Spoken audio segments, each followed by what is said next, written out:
We have talked about the workflow. We have created the workflow. Okay, you can see the to-do status is there, in progress and close status is there.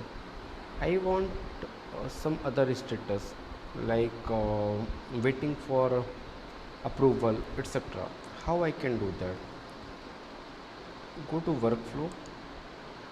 Okay, click on edit, add status. Okay, here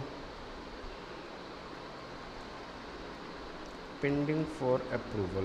Okay, you can see you can click on new status, and once you will click on add, it will create it. So this is one way you can create the status in Jira. There is another way.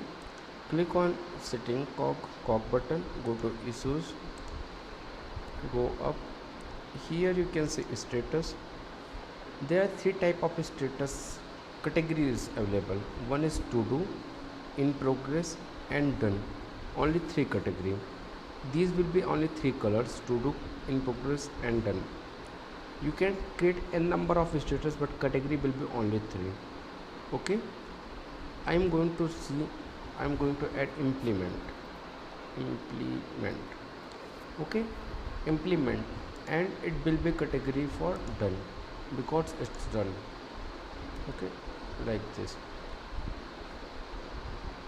Let me add another one, or let me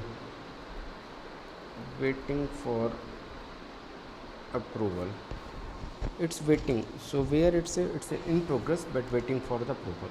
So like this you can create the status in Jira. So different type of status you can create it, but make sure both two status or many status should not be having the same name. It should be the different one. Okay, let me try to create open. It's already having, so I cannot create it. Okay, so it's not going to happen. So you cannot create the two status with same name, but like this you can create a status in Jira. Thank you for watching.